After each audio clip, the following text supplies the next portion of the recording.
Assalamualaikum warahmatullahi wabarakatuh. Waalaikumsalam warahmatullahi wabarakatuh. Bismillahirrahmanirrahim. Alhamdulillahi rabbil alamin. Wassalatu wassalamu ala ashrafil mursalin, imamil muttaqin, sayyidil ghurril muhajjalin, wa ala alihi wa ashabihil mujahidin at-tahirin, amma ba'du. Saudara-saudara kaum muslimin rahimakumullah. Satu hari ketika seorang ulama besar bernama Al-Imam Al-Faqih Abu Lais tengah berjalan-jalan di dekat kota Basrah, berkelumpulah sekelompok orang di dekat beliau. Mereka datang mengajukan satu pertanyaan. Imam, kami ingin bertanya. Di dalam Al-Quran itu Allah Subhanahu wa ta'ala menjelaskan, Ud'uni astajib lakum. Berdoalah kepadaku, aku akan jawab doamu. Mintalah kepadaku, aku kabulkan permintaanmu. Itu dan begitu janji Allah di dalam Al-Quran.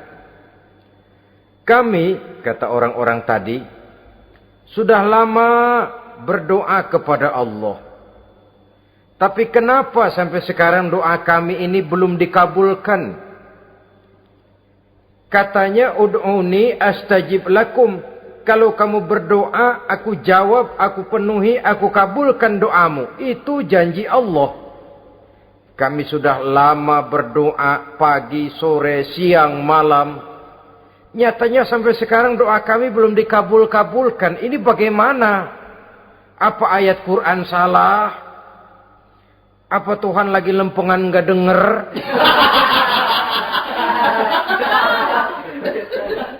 Apa doa kami yang terbalik? Kelihatannya sepele saja ini. Doa tidak didengar oleh Allah. Permohonan tidak dijawab, tidak dikabulkan oleh Allah. Tapi sebenarnya kalau kita mau merenung, kemalangan apa yang paling besar dalam kehidupan ini, selain daripada kalau permohonan dan doa kita sudah tidak dihiraukan oleh Allah. Artinya hidup sudah tidak diopeni oleh Allah. Jangankan Allah, saudara-saudara, kita nggak diopeni sama mertua saja bingung. Ini mertua diem aja, kalau saya salah apa salahnya, kalau ada yang dikepengenin apa kepengenannya, boyak ngomong kenapa diem begitu. Ini tidak diopeni oleh Allah. Kemalangan apa yang lebih malang selain daripada kalau doa sudah tidak didengar oleh Allah. Itu sudah kemalangan yang paling malang, lebih malang dari kota Malang saya kira.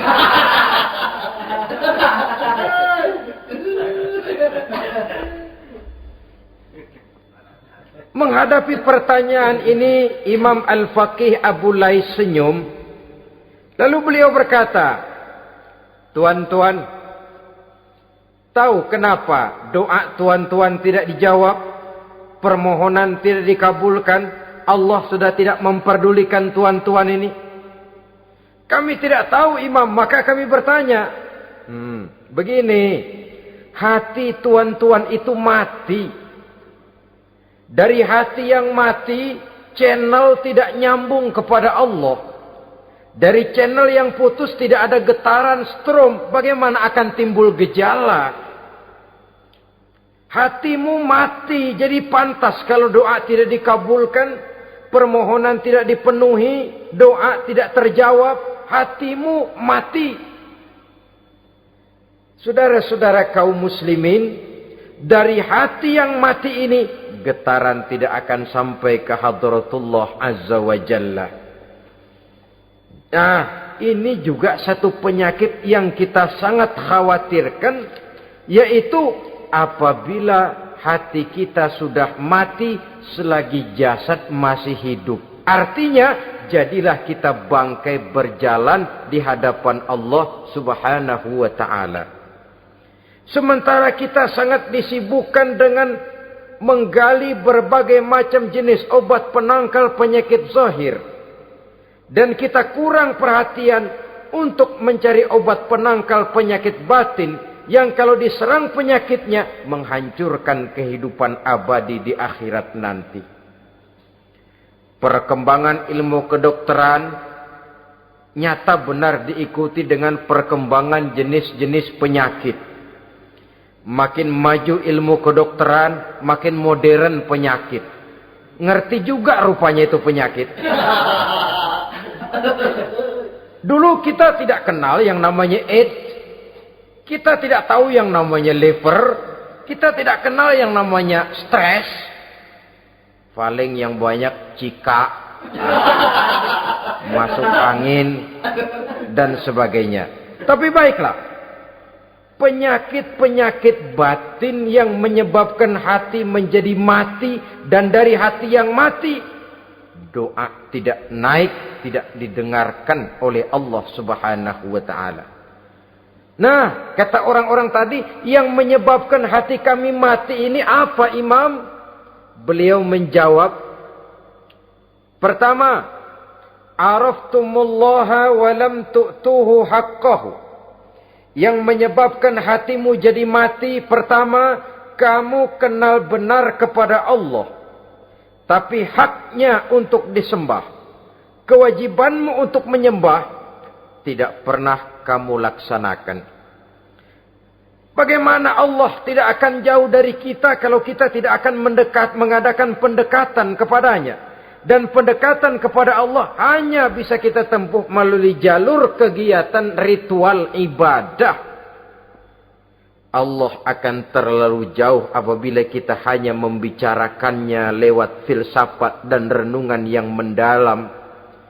Tapi Allah akan dekat dan terasa hadir dalam hidup apabila kita dekati ia dengan pelaksanaan ibadah kepadanya. Kamu kenal Allah, tapi hakmu untuk menyembah, kewajibanmu untuk menyembah, haknya untuk disembah, tidak pernah kamu laksanakan. Kalau soal Allah, kita kenal bukan main. Bahkan tidak hanya kita mengajarkan kenal juga kepada anak-anak kita. Kalau ditanya siapa pencipta matahari, bulan dan bintang? Allah. Siapa pencipta lautan, gunung, hutan belantara dan sungai-sungai? Allah. Siapa pencipta bumi, matahari dan sebagainya? Allah. Sembahyang apa enggak? Bagaimana nanti?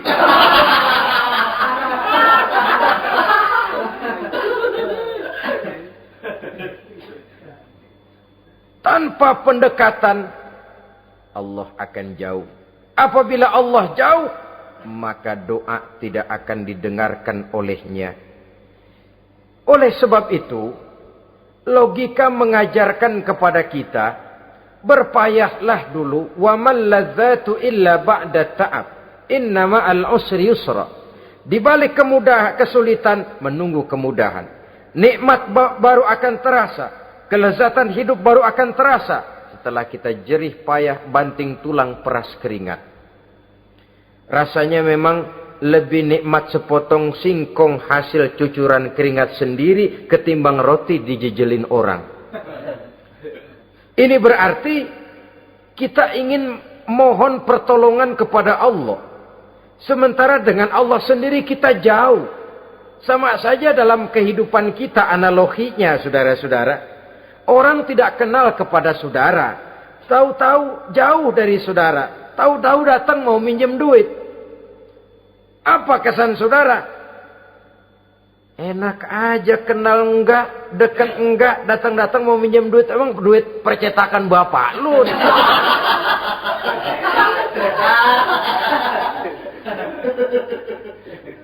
Sedangkan yang kita kenal, sedangkan yang kita bertemu tiap hari, Sedangkan yang sering datang ke tempat kita, kalau satu saat dia pinjam duit, toh kita kadang-kadang masih mikir. Apalagi datang nggak pernah, berkunjung nggak pernah, ngobrol nggak pernah. Apalagi kenal juga nggak pernah, datang-datang mau minta. Macam apa? Datang nemuin Tuhan setahun 2 kali. Idul Fitri, doang Idul Adha. Doa cerewet banget. Apa aja diminta. Saudara hadirin, bagaimana doa akan kabul, permohonan akan dijawab? Jikalau kita jauh dari Allah, kita kenal Allah, haknya untuk disembah, kewajibannya untuk menyembah, tidak pernah kita laksanakan. Itu yang menyebabkan hati kita lalu menjadi mati. Padahal mengenal Allah, setelah mengenalnya, mengadakan pendekatan kepadanya melalui ritual ibadah yang dicontohkan oleh Rasulullah Sallallahu Alaihi Wasallam. Ini hal pertama yang menyebabkan hati jadi mati. Kamu terlalu kenal Allah, tapi tidak pernah menyembah kepadanya. Sama aja orang kerja kagak, habis bulan mau minta gaji. Karena kita jitak kepalanya. Macam apa? Kerja enggak, tahu-tahu datang mau minta gaji. Kerja dulu yang baik, habis bulan baru. Enggak diminta pun memang sudah ada jatahnya. Ibadah dulu kita kepada Allah. Soal Allah memberikan karunia kepada kita, itu hak Allah. Apabila kita dekat dengannya, ibadah yang kita laksanakan benar, karunia itu akan datang kepada kita. Saudara-saudara, yang kedua yang menyebabkan hati jadi mati, qara'tumul Qur'an walam ta'malu bih. Kamu baca Al-Quran, tapi ajarannya tidak pernah kamu amalkan. Kamu baca Quran, tapi isinya kamu injak-injak. Sehingga ada peringatan dari Rasul Sallallahu Alaihi Wasallam. Beliau bersabda, "Iza azzamat ummatid dunya, wa fi riwayatin dinaron wa dirhaman, nuzi'at minha haibatul Islam. Wa iza turikatil amru bil ma'rufi wan nahyu 'anil munkari, hurimat 'alaihim barakatul wahyi. Wa iza tasabat ummati saqatat min 'ainillah." 3 peringatan keras, tapi yang merupakan gejala penyakit kita umat Islam, diperingatkan oleh Nabi kita. Pertama, iza azzamat ummatid dunya. Apabila umatku telah terlalu mengagung-agungkan dunia. Apabila umatku telah jatuh menjadi umat yang materialistis. Segalanya diukur dari sudut keduniaan saja. Nuzi'at minha haibatul Islam. Maka akan dicabutlah dari mereka kehebatan agama Islam. Hilang kehebatan Islam apabila kita jatuh menjadi umat pengagung dunia, penyembah materi. Nilai kita, keberadaan kita tidak dihargai orang lain. Orang memandang kita remeh saja. Orang Islam gak ada apa-apanya. Bayar aja. Bisa dibeli, bisa diatur, bisa dikerjain. Garap saja. Nuzi'at minha haibatul Islam. Hilang dari mereka kehebatan Islam ini. Kenapa? Mereka telah mengagungkan dunia dan menjadikannya sebagai tujuan. Padahal dunia cuma alat. Materi cuma alat. Harta cuma alat. Yang kedua, wa iza turikatil amru bil ma'rufi wan nahyu 'anil munkari, hurimat 'alaihim barakatul wahyi. Apabila telah ditinggalkan amar ma'ruf dan nahi munkar, maka hilanglah keberkahan wahyu. Ini yang ada hubungannya dengan masalah kita. Kita baca Quran, kita tidak amalkan isinya. Bagaimana hati tidak jadi mati? Amar ma'ruf dan nahi munkar ditinggalkan orang, hilang keberkahan wahyu. Pada saat itu boleh jadi Quran ada, tapi cuma tinggal tulisan saja. Islam ada, cuma tinggal sekedar nama saja. Diseminarkan, disimposiumkan, dimuktamarkan, tapi tidak dijabarkan dalam kehidupan sehari-hari. Apabila amar ma'ruf dan nahi munkar telah ditinggalkan orang, hilang keberkahan Quran itu. Akibatnya apa? Apabila amar ma'ruf tidak lagi digalakkan orang, nahi munkar tidak dilaksanakan orang, lalu orang menilai sesuatu menurut seleranya sendiri. Mana yang ma'ruf, mana yang munkar, tidak ada lagi patokan utama. Kalau baik kata otaknya, dia kerjakan. Tidak baik menurut otaknya, dia tinggalkan. Agamanya adalah otak, berhalanya adalah akal. Akhirnya umat kehilangan pedoman. Tidak lagi jelas mana batas yang ma'ruf, mana batas yang munkar. Dalam kondisi sedemikian, akhirnya akan terjadi penjungkiran nilai. Paling celaka nantinya, yang ma'ruf malah dianggap munkar, yang munkar malah menjadi ma'ruf. Peringatan ketiga dari Nabi, wa iza tasabat ummati saqatat min ainillah. Apabila umatku sudah saling berbantahan, apabila umatku sudah saling caci memaki, saqatat min ainillah, jatuhlah mereka dalam pandangan Allah Subhanahu wa taala. Hilang wibawa umat yang sudah saling mencaci maki, saling menjatuhkan, saling gasak, gesek, gosok. Justru agama menganjurkan kita ini saling asah, asih, asuh. Kadang yang kita praktekkan, kita ini saling gasak. Yang kedua, saling gesek. Yang ketiga, saling gosok. Gasak, gesek, gosok. Kacau kita ini. Saling gasak, menjegal kawan seiring, menggunting dalam lipatan. Saling gosok, fitnah sana, fitnah sini. Saling gesek, sikut kiri, sikut kanan. Tidak peduli orang lain luka dan sebagainya. Yang penting dia bisa nangkring. Jatuh kita dalam pandangan Allah apabila umat sudah saling mencaci maki. Maka kita kembali kepada persoalan. Hal kedua yang menyebabkan hati jadi mati, qara'tumul Qur'an walam ta'malu bih. Kita baca Al-Quran, tapi ajarannya nyaris tidak kita amalkan di dalam kehidupan kita.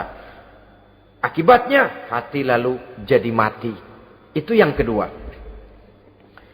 Yang ketiga, yang menyebabkan hati jadi mati dan doa tidak terjawab. Idda'aitum annakum min ummati Muhammadin sallallahu alaihi wasallam. Walam ta'malu bisunnatihi. Kamu mengaku, kamu memproklamirkan diri sebagai umatnya Nabi Muhammad, tapi sunnahnya tidak pernah kamu amalkan. Malahan perkembangan paling akhir, bukan saja tidak mau mengamalkan sunnah, malah mengingkari sunnah. Inna lillahi wa inna ilaihi raji'un. Oh, Nabi Muhammad itu manusia biasa, seperti kita. Sebagai manusia dia bisa salah. Dan ternyata hadis banyak yang palsu. Yang otentik cuma Quran. Selebihnya adalah sejarah. Tidak ada itu sunnah. Langsung saja kepada Quran. Oh, hadis itu bukan sumber hukum. Oh, tidak perlu mengamalkan sunnah. Saudara-saudara kaum muslimin, mengaku kita umat Nabi, tapi sunnahnya kita campakkan. Tidak kita amalkan. Setelah tidak kita amalkan, kita campakkan. Setelah kita campakkan, kita ingkari pula. Inna lillahi wa inna ilaihi raji'un. Bagaimana hati tidak jadi mati? Kalau siang malam kita memproklamirkan diri sebagai umat Nabi Muhammad, sementara sunnahnya kita campakkan, kita abaikan, dan kita ingkari dia, sunnah itu. Padahal, jikalau sekarang kita mengenal Islam, jikalau kita sekarang mengerti halal haram, tahu hak batil, bisa memilah dan memilih antara yang ma'ruf dengan yang munkar, itu utamanya adalah karena jasa Nabi Muhammad SAW. Yang dari generasi ke generasi dilanjutkan oleh para sahabat, oleh tabi'in, oleh tabi'it tabi'in, terus oleh para ulama-ulama sampai kepada kita sekarang ini. Walaupun beliau hanya berfungsi sebagai penyampai, tapi kepribadiannya dijadikan model oleh Allah Subhanahu wa taala di dalam kita melaksanakan kehidupan beragama. Bahwa beliau manusia seperti kita, memang dalam arti unsur biologisnya ya manusia, punya darah, punya daging, punya hati, punya perasaan, bisa sedih, bisa gembira, tetapi beliau itu termasuk basyarun la kal basyar, manusia yang tidak seperti manusia pada umumnya, punya spesifik. Dan itu wajar sebagai seorang Rasul pilihan Allah. Apalagi merupakan Rasul pilihan dari sekian puluh pilihan. Bahwa jamrud itu batu memang. Tapi nilainya kan berbeda dengan batu kolar. Satu truk batu kolar dengan barangkali segenggam batu jamrud, nilainya tentu jauh lebih mahal batu jamrud. Kalau soal batunya, sama batunya, tapi nilainya berbeda karena esensinya berbeda. Kita manusia, Nabi Muhammad juga manusia, sama manusianya memang, tapi kualitasnya, nilainya tentu jauh panggang daripada api. Itu sebabnya Allah menjadikan beliau sebagai model. Laqad kana lakum fi Rasulillahi uswatun hasanah. Di dalam diri Rasul itu terdapat contoh teladan yang sangat baik bagi kita. Oleh karenanya, pada pertemuan kali ini, apabila kita konsekuen mengaku umat Nabi Muhammad, marilah konsekuen juga menegakkan sunnahnya. 3. Yang keempat, yang menyebabkan hati jadi mati dan doa tidak terjawab. Akaltum ni'mata rabbikum walam tashkurulah. Tiap hari kamu makan nikmat Tuhanmu, tapi kamu tidak pernah mau bersyukur kepadanya, kepada Allah Subhanahu wa ta'ala. Nikmat Tuhan kita doyan banget.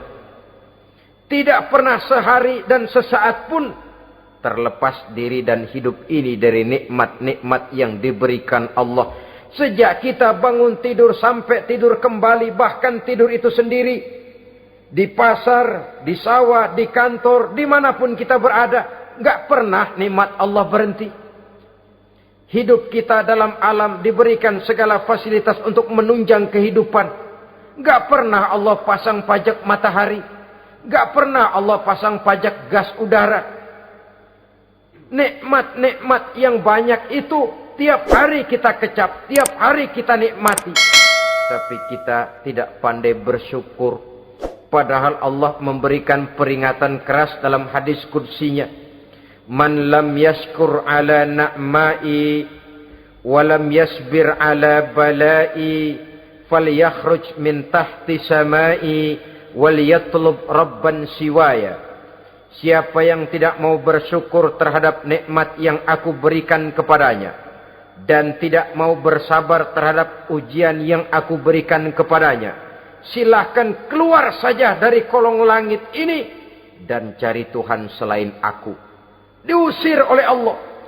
Kalau orang tidak mau bersyukur terhadap nikmat yang aku berikan dan tidak mau bersabar terhadap ujian yang aku timpakan, keluar dari kolong langitku, keluar, cari Tuhan selain aku. Diusir. Lah yang ngusir Allah. Anak sekarang bilang mau ke Menong.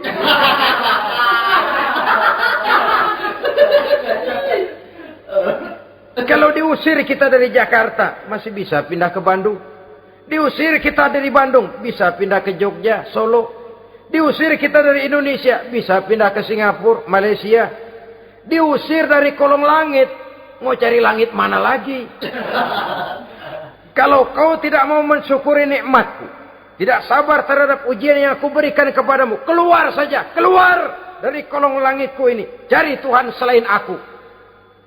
Kalau istilah kita mah Tuhan, jengkel banget udah itu. Nikmatku, nikmat yang aku berikan kau makan. tapi kepadaku engkau tidak pernah mau bersyukur. Saudara-saudara kaum muslimin rahimakumullah, wajar. Kita dulunya tidak ada, sekarang ada, nikmat. Susunan biologis manusiawi kita demikian cantik, nikmat. Tinggal di bumi, fasilitas yang kita perlukan disediakan, tinggal kemampuan kita mengelolanya. Nikmat. Diberikan kita otak yang membedakan kita dengan binatang, nikmat. Diberikan kita agama, diutus para rasul untuk jadi model dalam kehidupan kita, nikmat. Kalau cara kita emang kurang apa sih? Apa yang kurang, hai manusia? Engkau tidak ada, aku adakan. Kalau aku perintahkan kau tinggal di bulan, mungkin kau tidak akan sanggup hidup. Begitu lahir juga kelepek-kelepek habis. Ya nggak ada HO2 toh di bulan. Mau ngisap apa? Aku tinggalkan kau, aku perintahkan tinggal di permukaan bumi. Alamnya indah, fasilitas serba menunjang. Nikmati semuanya, semuanya untuk kamu, semuanya. Satu pintaku, syukuri nikmat yang aku berikan kepadamu. Ya bukan cuma syukur dalam ucapan, syukur dalam perbuatan. Banyak nikmat yang diterima, makin banyak dia sujud, makin banyak dia ruku, makin banyak dia mengadakan pendekatan kepada Allah. Syukur dalam artian berupa tindakan dan perbuatan, mempergunakan nikmat sesuai dengan kehendak yang memberikan nikmat itu sendiri kepada kita. Saudara-saudara kaum muslimin rahimakumullah. Ini penyakit yang keempat. Kamu makan nikmat Tuhanmu, tapi kamu tidak pernah pandai bersyukur kepadanya. Mensyukuri nikmat yang diberikan tadi. Bagaimana hati tidak jadi mati? Kita sibuk mempersolek jasmani, mencari obat penangkal penyakit zahir. Maka yang ramai di zaman sekarang, saudara lihat, salon, fitness, senam, macam-macam jenis. Tidak ada salahnya dan tidak ada jeleknya. Tapi kalau itu sampai melupakan kita kepada memperindah batin, memperbaiki jiwa, artinya bukankah kita perlahan tapi mempersiapkan diri menjadi bangkai berjalan di hadapan Allah. Dengan operasi plastik, yang pesek jadi mancung, yang sipit jadi belok, kulit keriput jadi kencang, pipi terlalu cekung bisa diatur. Saudara-saudara, tapi kalau hati yang rusak, jiwa yang rusak, kemana lagi kita akan berobat kalau bukan kepada agama? Maka hati itu jadi mati apabila kita selalu memakan nikmat Allah dan tidak pandai mensyukuri nikmat itu. Dari hati yang mati tidak akan ada getarannya. Oleh sebab itu doa tidak terjawab. Selanjutnya, yang menyebabkan doa tak terjawab dari sebab matinya hati, qultum annal mauta haqqun wa lam tasta'iddu lahu. Kamu berkata, kamu yakin bahwa mati adalah sesuatu yang benar, tapi kamu tidak pernah punya persiapan untuk mati. Padahal menurut logika, orang yang akan bepergian jauh, tentu dia harus mempunyai bekal yang cukup. Semakin jauh jarak perjalanan yang akan ditempuhnya, semakin banyak perbekalan yang harus dibawanya. Dahulu, seketika beberapa jamaah dari Yaman akan melaksanakan ibadah haji dengan nekat, mereka berprinsip, pokoknya kan berangkat haji jadi tamunya Allah. Nanti Allah yang akan ngelayanin. Mereka nekat, modal badan doang berangkat. Diadukan kepada baginda Rasul, lalu turun peringatan dari Allah, wa tazawwadu fa inna khairaz zadi taqwa. Jangan begitu, bawa bekal. Sesungguhnya bekal yang paling baik adalah takwa. Bahwa berangkat dengan bekal takwa itu bekal yang paling utama. Tapi bekal-bekal yang lain pun jangan diabaikan. Kalau kita akan berangkat untuk tujuan yang baik, bekal yang paling utama memang takwa. Tapi tidak berarti harus mengabaikan bekal-bekal yang lain. Begitulah, semakin jauh perjalanan yang akan kita tempuh, semakin banyak bekal yang harus kita hadapi. Kalau saudara mau pergi ke Surabaya, tidak membawa bekal kemudian berani berangkat, rasanya sih saya pikir itu bukan berani, nekat namanya. Sama saja orang belum pernah sembahyang mati. Nekat orang. Berani amat. Belum berbuat kebaikan barang sedikit pun sudah mati. Nekat namanya itu. Sama saja tadi, nggak bawa bekal apa-apa berangkat ke Surabaya. Sampai Surabaya belum tentu, sengsara udah jelas. Belum punya bekal yang baik sudah mati. Sampai ke surga belum tentu. Tapi kebelangsak dan sengsara, rasa-rasanya pasti itu. Oleh karena itu, kalau kita yakin mati sesuatu yang benar, sesuatu yang pasti datang menimpa, maka hendaklah kita mempersiapkan bekal. Kemudian idda'aitumun najata minan nar wa ramaitum fiha anfusakum. Kamu memproklamirkan diri ingin selamat dari neraka, tapi kamu lemparkan dirimu ke dalam neraka. Bagaimanapun bajingannya bajingan, kalau ditanya ente mau masuk neraka enggak? Jawabannya pasti enggak. Itu pasti. Perbuatannya sendiri yang melemparkan dirinya ke dalam neraka. Membiarkan dirinya berlarut-larut, bertimbun-timbun dalam dosa dan kesalahan.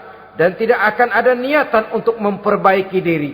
Hanyut di meja judi, habis ditelan minuman keras, fitnah sana, fitnah sini, hasud sana, hasud sini. Padahal mulutnya ingin selamat dari neraka. Perbuatannya malah melemparkan dirinya ke dalam api neraka. Tidak ada orang yang lebih sayang kepada diri kita selain kita sendiri. Dan menyayangi diri itu tidak cuma dengan memandikannya sehari 3 kali. Memakaikannya parfum dengan segala macam merek. Memakai sabun yang wangi-wangi, minyak yang harum-harum. Lebih daripada itu, jaga dan sayangi diri. Jangan jatuhkan dia ke dalam perbuatan-perbuatan yang bisa menjerumuskan diri itu ke dalam neraka. Kemudian disambung oleh Imam Al-Faqih Abu Lais yang menyebabkan doa tidak terjawab karena hati mati. Idda'aitum dukhulal jannah walam ta'malu laha. Kamu ingin masuk surga tapi kamu berat mengamalkan perbuatan yang bisa menyampaikan kamu ke surga. Semua kita kalau ditanya, mau masuk surga? Mau. Tapi jarang yang berlomba melakukan perbuatan-perbuatan yang bisa menyampaikan kita ke surga. Kemudian yang terakhir kata Imam Al-Faqih Abu Lais, dafantum mautakum walam ta'tabiru laha. Kamu menguburkan orang yang mati di antara kamu. Tapi kamu tidak bisa mengambil iktibar. Tidak bisa mengambil pelajaran dari mayit yang jenazah yang kau kuburkan itu. Mestinya kan nguburin orang tuh membuat sadar. Iya. Kalau sekarang saya baringkan di liang lahat. Menghadap ke arah kiblat. Bantalnya tanah. Setelah itu ditutup dengan papan. Lalu ditimbun dengan tanah. Iya, sekarang giliran dia. Giliran saya, entah besok, lusa, bulan depan, tahun depan, tapi pasti mengubur mayat, mengubur jenazah, tapi tidak bisa mengambil iktibar dari yang dilaksanakannya itu. Ini merupakan penyakit-penyakit batin yang merupakan handicap, yang menimbulkan jarak antara kita dengan Allah Subhanahu wa Ta'ala. Pantas kalau itu semua ada pada diri kita, hati jadi mati. Dari hati yang mati, doa tidak akan tembus. kita tidak lagi akan diperdulikan oleh Allah Subhanahu wa taala. Dan itu sekali lagi kemalangan yang terbesar dalam kehidupan kita. Bagaimana jalan keluarnya? Pertama, memperbaiki batin kita, menyelamatkan diri daripada penyakit-penyakit yang bisa mematikan hati seperti yang sudah saya sebutkan tadi. Yang kedua, berdoa dengan adab. Sehingga tata cara di dalam kita bermohon kepada Allah Subhanahu wa taala dibicarakan secara khusus oleh Al-Imamul Ghazali dalam kitab Ihya beliau yang disebut adabud doa. Adab di dalam kita melaksanakan doa kepada Allah Subhanahu wa taala. Setelah batin ini bersih dari penyakit-penyakit hati yang bisa menyebabkan hati jadi mati, berdoalah kita kepada Allah. Bagaimana adabnya? Kata Imamul Ghazali rahimahullah, yang pertama hendaklah ia di dalam berdoa itu memilih waktu yang mulia. Minal awqatis syarifah, kata beliau. Memilih waktu-waktu yang punya nilai mulia. Ramadan dalam 1 tahun, Jumat dalam tiap minggu, sepertiga malam yang akhir pada setiap hari. Waktu-waktu yang punya nilai mulia. Walaupun misalnya saudara berdoa pada hari Kamis, tidak ada halangannya Allah mau kabulkan. Ini tidak berarti bahwa kalau sudah berdoa hari Jumat lalu hari Kamis tidak mau berdoa, tidak. Lebih memilih mengintai waktu-waktu yang punya nilai mulia. Lailatul Qadar sekali dalam setahun. Waktu-waktu yang punya nilai mulia. Logikanya begini, saudara-saudara. Kalau kita datang ke rumah seseorang, tujuan utama kita minjem duit, yang paling pertama kita perhitungkan tanggal berapa nih? Kan itu toh. Tanggal berapa? Kalau tanggal 20 atuh minjem duit. Orang lagi ngap-ngapan. Boro-boro dia bisa minjemin, dia sendiri mungkin lagi pusing.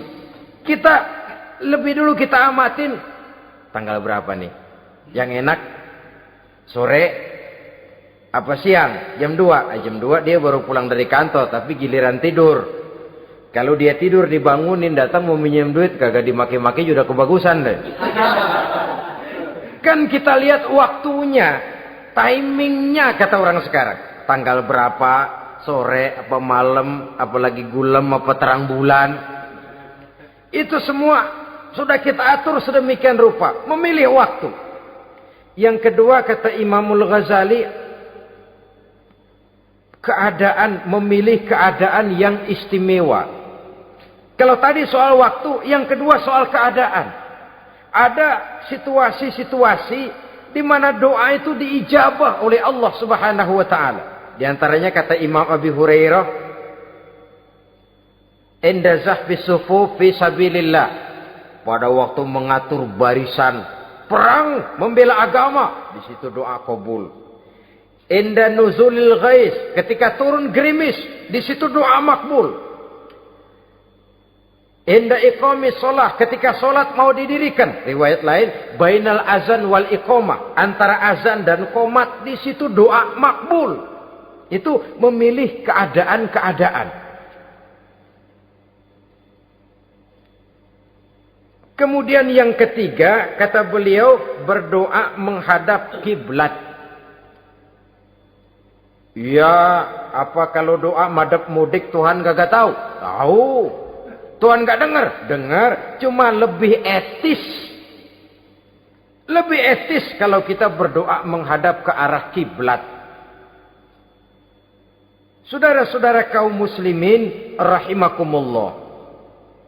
Yang keempat, hifdzus saut, menyederhanakan suara. Tidak terlalu keras, juga tidak terdengar orang lain, apalagi kalau doa kita diaminkan oleh orang lain. Tidak usah terlalu keras. Kenapa? Karena Allah yang kita meminta kepadanya bukan zat yang tuli, bukan zat yang buta, bukan zat yang tidak dengar, bahkan dia maha dengar. Juga tidak terlalu seperti orang berbisik-bisik, apalagi kalau doanya doa bersama-sama. Tapi kadang-kadang terdorong oleh husnuzon dari para makmum saja. Tidak peduli apa yang dibaca oleh imam, yang kedengaran cuma amin aja gerengan. Amin, amin, amin, amin, amin, amin.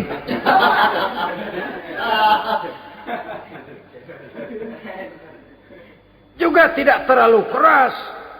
Seperti orang berdoa, seperti orang pidato. Saudara-saudara kaum muslimin rahimakumullah. Yang kelima, alla yatakallafa saja' fid du'a. Dalam berdoa, kalau istilah kita, jangan nyelongcong. Suja' ini menunjukkan sikap berani kepada Allah. Misalnya ada orang berdoa, ya Allah ampunilah saya kalau engkau mau. Kalau Allah mau. Kasihanilah saya ya Allah kalau engkau mau. Itu doa orang songong. Atau sama saja, ya Allah berilah saya rezeki dikit aja. Emang kenapa pakai begitu?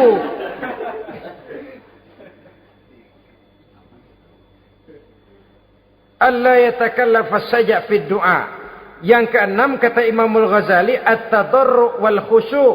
Dengan tadarru' dan khusyu', dengan sikap tawadu, benar-benar ya seperti kita lah kalau datang memang menghajatkan pertolongan dari seseorang, segala action kita atur supaya hajat kita itu kabul, kan begitu.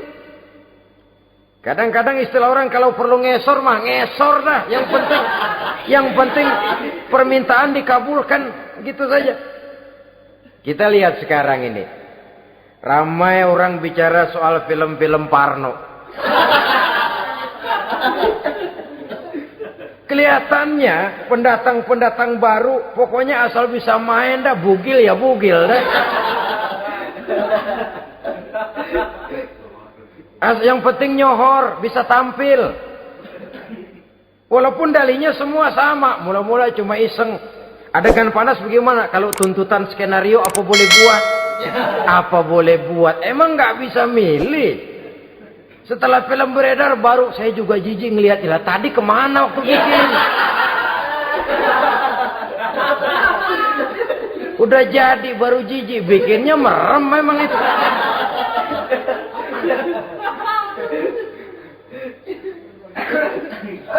Tapi ada satu analogi, asal bisa main, asal bisa tampil di layar, apa saja jadi taruhan sudah. Bugil ya bugil dah.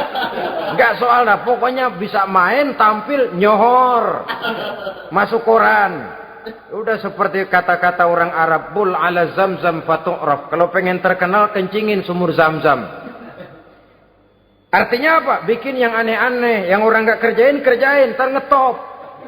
Yang ngetop lempengan jeleknya. Sumur zamzam dikencingin. Kan nyohor itu. Sedunia orang kenal. Kenapa? Gila.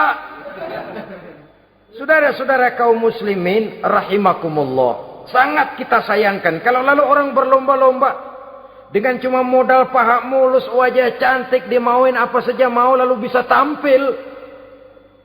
Akibatnya yang jadi korban adalah anak-anak kita. Disuguhi tontonan-tontonan yang meracuni jiwa mereka. Walaupun akibatnya barangkali ya lain seperti band orkes dengan film memang akibatnya tidak langsung ya. Kalau band orkes akibatnya langsung, dia bisa berantem di tempat lokasi. Film orang nonton tahu dia di tempat itu, bukan di tempat itu dia praktek, pulang jadi pikiran dia. Tadi serem ya. Ntar kalau udah kesempatan kita praktek. Ntar ngancemnya itu yang gak enak. Tapi yang saya analogkan dengan persoalan kita, tingkah pola artis apapun dilakukan asal bisa main. Nah itu tuh. Asal dapat kesempatan acting. Dalihnya ya tuntutan skenario lah. iseng lah, macam-macam lah. Tapi yang jelas satu target, saya harus dapat kesempatan main. Untuk sampai ke situ, cara apa saja harus saya tempuh. Tidak peduli harus menginjak-injak norma dan budaya bangsa yang luhur. Tidak peduli harus bertentangan dengan kaidah agama. Tidak peduli hasilnya meracuni umat masyarakat, terutama generasi muda. Yang penting kan ngetop. Saudara-saudara, baiklah ya, itu soal lain. Tapi soal kita ialah at-tadarru wal khusyu'. Bermohon kepada Allah dengan tadarru', khusyuk dan tawadhu. Seperti kalau kita mau bermohon kepada seseorang. Kita merendahkan diri.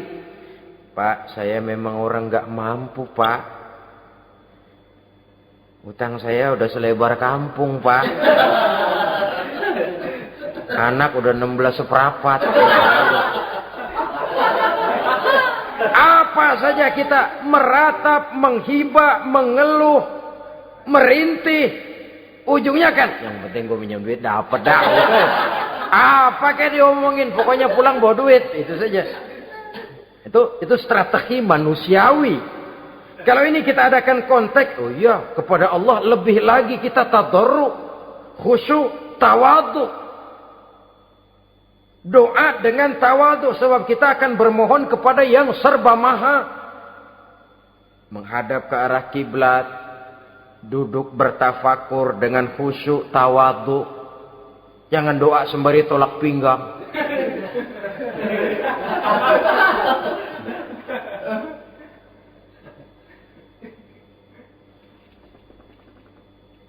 Yang ketujuh kata Imamul Ghazali, ayyujzimad du'a wa yuqina bil ijabah. Hendaknya dia menjazamkan doanya itu. Dan yakin bahwa doanya akan dikabulkan oleh Allah. Sebab kata Nabi, innallaha la yaqbalu du'aan min qalbin ghafilin lahin. Allah subhanahu wa ta'ala tidak akan menerima doa dari hati yang lalai dan main-main. Doa ke orang ugah-ugahan.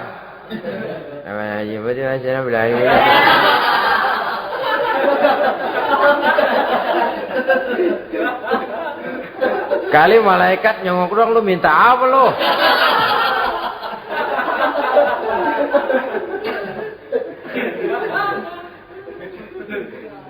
Seperti tadi itu, kita datang mau minjem duit sama orang, ngomongnya ogah-ogahan. Minjem duitnya dikasih syukur, enggak ya udah. Ya enggak dah, enggak dikasih sudah. Kenapa? Mintanya begitu. Enggak serius. Dan enggak yakin bahwa doanya akan dikabulkan. Kalau kita sudah punya keyakinan, jangan-jangan doa saya enggak diterima Allah. Enggak. Kata Allah, ana inda zonni abdi bi. Aku sih bagaimana menurut sangka hambaku kepadaku saja. Kalau sangkanya baik, aku baik. Kalau sangkanya doanya dikabulkan, aku kabulkan. So itu doa harus dengan pasti. Dan harus dengan yakin doa itu akan dikabulkan. Dan meluruskan harapan. Membenarkan cita-cita.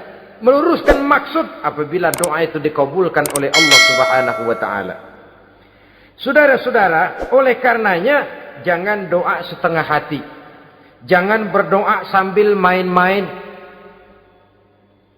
Apalagi menghadap kiblat dengan dua tangan terangkat sebagaimana dicontohkan oleh Rasulullah sallallahu alaihi wasallam. Bahwa berdoa tanpa mengangkat kedua tangan pun Allah tahu. Allah dengar. Tapi kelihatannya kurang serius. Seolah-olah terserah ada Tuhan mau dikasih ya kasih, enggak ya udah.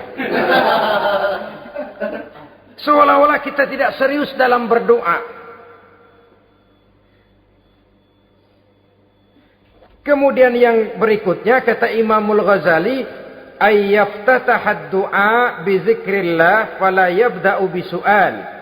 Hendaknya dia mulai berdoa itu dengan menyebut nama Allah, berzikir kepada Allah, fala yabda'u bisu'al, jangan langsung memulai dengan permintaan. Ini tata krama etisnya. Sama juga orang kirim surat. Salam sejahtera kami haturkan. Padahal mah nggak ada itu juga nggak apa-apa. Itu kan maksud mukaddimah saja. Besar harapan kami semoga Bapak dan sekeluarga di sini pun berada dalam keadaan sehat walafiat. Selanjutnya kami telah dengar dari berbagai teman tentang kedermawanan Bapak, tentang bantuan Bapak di berbagai bidang yang menyangkut sosial pendidikan. Sehubungan dengan itu maka kami bermaksud mengajukan permohonan. Baru masuk. Itu mah 15 kalimat kesonoin. Urusan lain. Intinya sehubungan dengan itu kami bermaksud memohon kepada Bapak. Kita mulai. Salam sejahtera kami haturkan. Bersama ini pula kami macam-macam lah. Sama juga seperti tadi itu. Kita datang mau minjem duit. Datang karena kita tahu. Datang habis bulan. Malam terang bulan. Udaranya sejuk. Ngobrol lah kita. Dapat teh. Apa kabar Pak? Baik. Aduh Bapak sih. Untung dah Pak. Kayak pemurah lagi. Saya tahu Bapak banyak nyumbang di mana-mana. Di Angon aja tuh orang di Angon.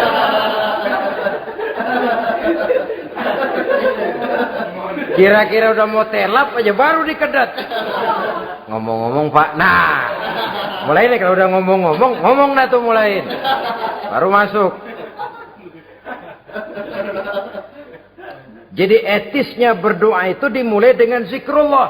Karena itu umumnya dimulai dengan Alhamdulillahi Rabbil Alamin. Kita puji dulu Allah. Alhamdulillahi Rabbil Alamin. Hamdan yuwafi ni'amahu wa yukafi'u mazidah. Kita puji dulu Allah. Seperti orang tadilah. Kita puji dulu kebaikannya. Walaupun pada akhirnya kita minjem duitnya. Ya, sebenarnya Allah nggak perlu dipuji toh. Dipuji atau tidak Allah tetap termulia. Ini etis manusia. Allah tidak berharap untuk dipuji oleh manusia. Allah tidak untung seluruh alam memujinya. Manusia mau memuji atau tidak itu urusan manusia sendiri. Allah tidak minta untuk dipuji. Allah juga tidak gila kepada pujian. Kalau kita memulai doa dengan pujian, etis kita kepada Allah Subhanahu wa taala di dalam kita bermohon kepadanya. Saudara-saudara kaum muslimin rahimakumullah. Kemudian menyesuaikan doa dengan kondisi. Ini termasuk syarat batin ya, taubat, waraddul mazalim kata Imam Ghazali, menolak segala macam kezoliman. Artinya kalau berdoa itu tahu diri. Kalau gaji kita sebulan 700 atau 800, 900 ribu. Berdoa minta rezeki 1 juta. Itu tahu diri namanya. Kan cuman kurang 100 ribu. Ya, kalau kerja kagak minta gajian 1 juta. Pengen doa dikabulkan. Rasanya secara etis nggak tahu diri orang berdoa seperti itu. Orang datang mau minta duit, mau pinjam duit kepada kita. Kan kita lihat. Kira-kira mampu ngembaliin nggak nih orang. Kita lihat, kita evaluasi kemungkinannya. Lalu si yang minjem tentu tahu diri. Kalau memang kekuatannya ngembaliin. Tidak seperti kekuatannya mulangin. Hendaknya dia timbang rasa. Begitu juga kepada kita etisnya kepada Allah Subhanahu wa ta'ala. Tahu diri, menyesuaikan doa dengan keadaan. Kalau tidak ada gap terlalu jauh panggang daripada api, nanti nasibnya bagai si pungguk merindukan bulan.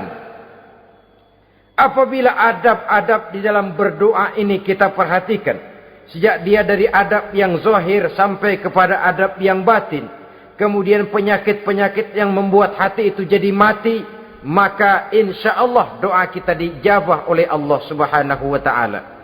Dalam Al-Baqarah ayat 186 Allah Subhanahu wa ta'ala menjelaskan, wa iza sa'alaka ibadi anni fa inni qarib ujibu da'watad da'i iza da'ani falyastajibu li wal yu'minu bi la'allahum yarshudun.